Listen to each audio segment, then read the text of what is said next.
Olá, eu sou a professora Nana Bispo, você está no canal Português das Gramáticas e o porquê deste vídeo de hoje é que vamos fazer mais um vídeo do nosso curso de Português Gramatical do Zero. E no vídeo de hoje nós vamos aprender um pouquinho sobre sílabas, como que se compõe uma sílaba, qual a definição de sílaba, segundo o gramático Rocha Lima. O gramático Rocha Lima diz que uma sílaba, na verdade, é aquele agrupamento de som que nós soltamos de uma vez só quando expiramos. A palavra que ele traz aqui como um exemplo que é a palavra estrela. Vejam como eu pronuncio. Estrela. Eu vou pronunciar a palavra em 3 momentos. Logo, esses 3 momentos, que é quando eu expiro e solto o som, nós vamos chamar então de sílaba. Estrela. Logo, a palavra estrela é composta por 3 sílabas. A sílaba vai ser composta por uma vogal, sozinha, isoladamente, ou ainda por uma consoante ou consoantes e uma vogal. E aí pode ser consoante, ou mais de uma consoante, também pode ser uma semivogal. No caso, as semivogais o I e o U, com o sentido mesmo de consoante. Eles vão ser as semivogais, quando eles acompanham uma outra vogal. Então, no português, nós vamos ter, então, para formar uma sílaba, uma vogal isoladamente, ou, novamente, uma consoante, um grupo de consoantes, ou uma semivogal com uma vogal. Logo, uma sílaba no português, de modo geral, nunca será formada só por uma consoante. Isso é importante você notar. Então, a palavra que o autor traz é amor. Veja a palavra amor. Eu tenho 2 momentos aí de pronúncia em que eu pronuncio amor. 2 momentos de sons isoladamente.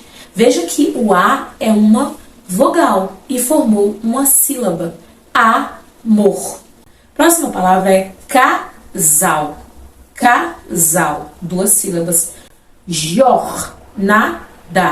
3 momentos de som que eu expiro, 3 sílabas. Ele fala que normalmente no português vamos ter palavras de até 7 sílabas. E mesmo as palavras com até 7 sílabas são mais difíceis de serem encontradas. Palavras com 7 sílabas. A parte de 7 é mais difícil ainda. E a vogal vai ser o elemento básico para a formação da sílaba, como nós já vimos aqui. Podemos ter uma sílaba formada por vogal, mas não jamais uma consoante. E por que a vogal? É porque é na vogal que teremos o acento tônico. O autor diz que nós vamos ter a quantidade de sílabas a partir de vogais tônicas que tivermos na palavra. Logo, sempre que você vai contar o seguinte, imagina a palavra atono. Todas essas vogais aí, ó, atono, todas as vogais elas são tônicas. Logo, nós teremos 3 sílabas. As vogais são fortemente pronunciadas, são pronunciadas com ênfase. Vamos então para a quantidade de sílabas. Os gramáticos vão definir a partir da quantidade de sílabas, qual o nome que vai levar essa palavra. Por exemplo, quando a palavra tem apenas uma sílaba, nós vamos dizer que essa palavra é monossílaba. A partir de 2, dissílabo. 3, trissílabo. E a partir de 3 em diante, palavras serão polissílabas. Monossílabo, a palavra pé, por exemplo. Dissílabo, pato. Trissílabo, a própria palavra estrela. Polissílabo pode ser paralelepípedo. Mais de 3, mais de 4 sílabas. Vamos então observar o que é um hiato. Vamos ter esses hiatos, inclusive, temos, por exemplo, 2 vogais iguais. Analisem o vocábulo. Reeleger. Reeleger. Quando observamos a palavra de modo geral, sem fazer a separação silábica, nós percebemos que temos duas ali, vogais, que seria no caso, 2 vogais iguais. Reeleger. Então temos 2 vogais, e depois. Então, essas vogais são 2 vogais iguais, e aí nós temos então no hiato a vogal tônica e depois em seguida mais uma vogal tônica. E aí, na separação silábica, nós vamos separar re, depois eleger. As 2 vogais não ficarão juntas, por isso que o nome é hiato.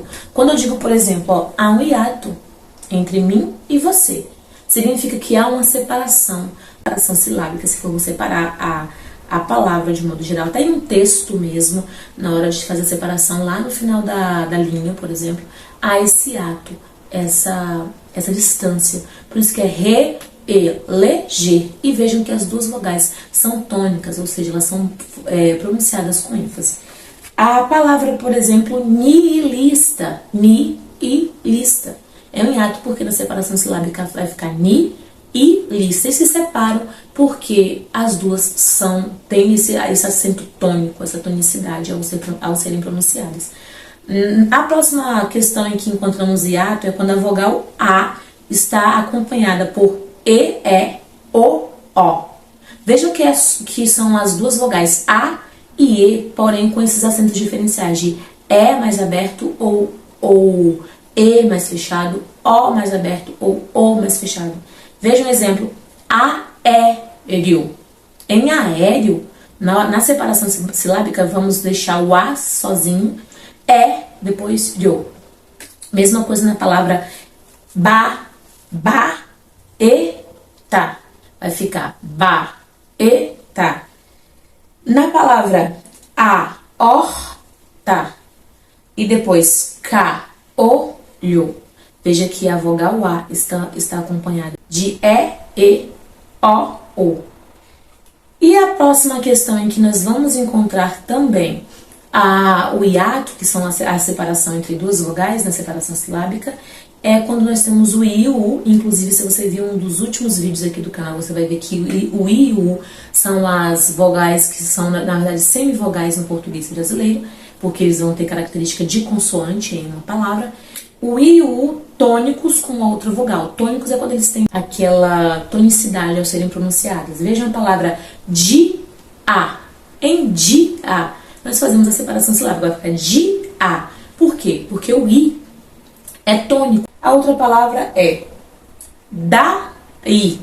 Daí. Vejam que inclusive o I tem até o acento. Outra palavra, baú. Baú. Então, a separação silábica vai ficar ba, depois u, tá bom? Então, ó, essas três que já falamos é quando nós encontramos o hiato. Duas vogais iguais, como em relegê, nihilista. Vogal A com E, O, como por exemplo, aéreo, baeta, aorta, caolho. O outro momento, quando o I e o U são tônicos e em seguida tem uma outra vogal, por exemplo, dia, dai, lua. E um outro momento em que nós encontramos o hiato, ou seja, a separação de duas vogais na separação silábica, é quando o I e o U são átonos com a vogal antecedente, mas apenas nos casos em que este I e este U forem tônicos em vocábulos do mesmo radical. Vamos ver um exemplo. Traidor. Traidor.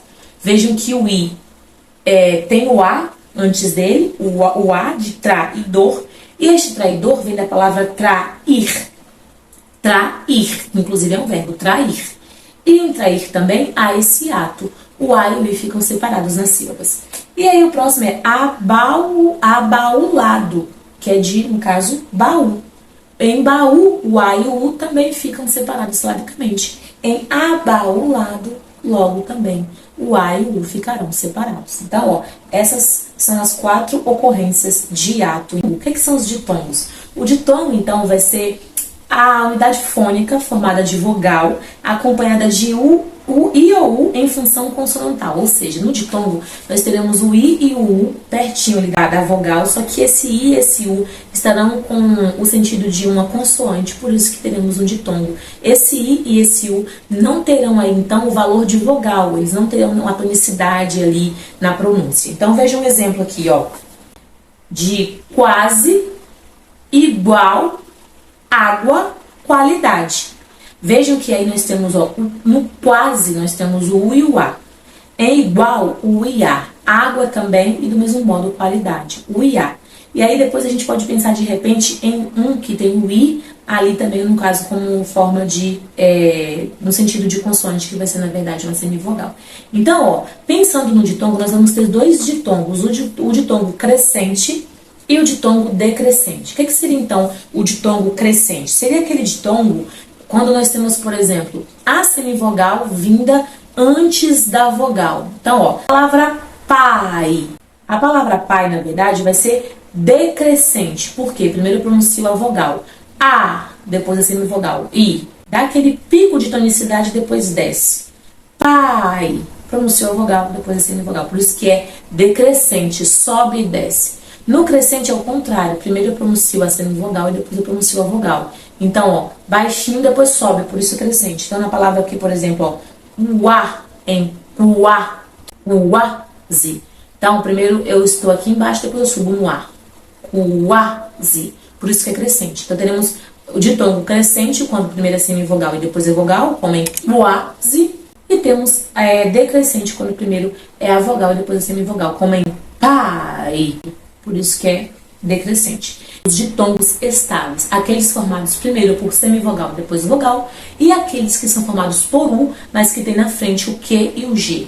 Tudo bem? Então agora vamos falar sobre tritongo, unidade fônica formada de vogal ladeada de semivogais. O que seria isso? Vamos ter uma vogal e ao lado dessa vogal duas semivogais, ok? Observem a palavra uais. A outra, averiguei. Próxima, delinquiu. Próxima, Paraguai. Temos então, ó, em quais. Temos o U, que é semivogal, o A vogal e o I semivogal. O que é semivogal? Quando o som não é tônico. O som dessa palavra aí, dessa vogal não é tônica. Então, ó, uais, ó, uais. É como se fosse estável, sobe e volta para o momento inicial. Averiguei. Aí o E que tem o acento tônico. No caso, a gente pronuncia de uma forma um pouquinho mais tônica. Delinquiu. Paraguai. Então, isso aí, essas três palavras são tritongos. São palavras formadas, então, a sílaba por uma semivogal, vogal, semivogal. Tudo bem? E aí, agora nós vamos falar sobre os encontros instáveis. O autor define encontros instáveis como aqueles que acusam certa flutuação de pronúncia, ou seja, a flutuação condicionada a fatores de ordem regional ou grupal, e ainda ao grupo de tensão psíquica do sujeito falante. Neste caso, nós temos os encontros de IA, IE, IO, UA, UE e UO, átomos e finais de vocábulos, como em ausência, série, pátio, árdua, tênue e vácuo. Aí vai depender da região, da característica pessoal, aí, individual do falante, sobre o modo como que essas palavras serão pronunciadas, onde terá mais ênfase no caso. Temos ainda os encontros de U ou I átonos, com a vogal seguinte tônica ou átona. Veja um exemplo. Fiel, prior, muar, suor, crueldade, violento, persuadir. De tongo.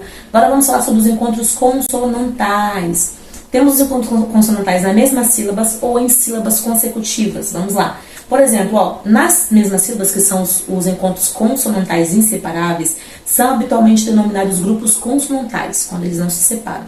E tem sempre, como assim, quase sempre, a segunda consoante L ou R. Veja um exemplo. A palavra bloco, a palavra brisa, a palavra clima e a palavra cravo. Normalmente, no encontro consonantal, então, em português, as palavras, esse encontro consonantal terá a segunda consoante sendo um L ou um R. Normalmente, não é sempre. Há ainda aqueles momentos, aqueles outros encontros inseparáveis, em que são poucos frequentes, mas que temos o PN ou ainda o GN também, juntinhos na mesma sílaba, como na palavra pneumático. Pneumático. Então, na separação silábica, o P e o N vão ficar juntinhos. A palavra gnomo, o G e o N vão ficar juntinhos. Mas esse tipo aí de encontro consonantal é um tipo bem raro. Na verdade, o mais comum tendo o L ou R como segunda consoante, tá bom? E aí agora a gente vai falar então sobre os demais encontros consonantais, que são separáveis. Cada consoante vai pertencer a uma sílaba. Então, como é que seria isso? Veja um exemplo. A palavra absoluto. Quando a gente observa a palavra inteira, absoluto, o B e o S ficam próximos, mas a separação silábica eles se separam. A palavra convicção, o C e o C cedilha ficam juntos quando a gente observa à primeira vista, mas na separação silábica eles se separam. Aspecto, C e T também vão se separar. Advertir, D e V vão se separar. Afta, F e T vão se separar silabicamente. E ritmo também, o T e o M vão se separar silabicamente. E aí agora temos algumas notinhas que o autor traz em relação àquelas consoantes que parecem consoantes, mas você vai entender que elas se chamam dígrafos. Dígrafos, tá bom? Dígrafos. Enquanto lá nos encontros vocálicos nós vamos ter os ditongos, que são duas vogais juntas, aqui na consoante, no entendimento das consoantes, nós vamos ter, no encontro consonantal, nós vamos ter o que chamamos de dígrafos, que é quando nós temos duas vogais, duas consoantes, desculpem, juntas, mas vamos pronunciar apenas um som. Então são duas consoantes representando aí apenas um som. É, por exemplo, o caso de RR em carro. Carro. RR nós registramos, mas estamos pronunciando apenas um som. Então esse RR é a representação do som carro. E por que usamos RR em carro? Porque estamos com uma palavra que tem duas consoantes entre esse som de R. Se nós tirássemos esse RR, ficaria carro. Por isso que nós utilizamos o RR. Em pássaro, temos SS, pássaro. E aí, esse SS está representando o som, esse S. Por que utilizamos de novo SS? Porque se não utilizássemos dois S, teríamos o som de pássaro. Porque, de novo, o S está entre duas vogais. Temos o som também, por exemplo, de ninho.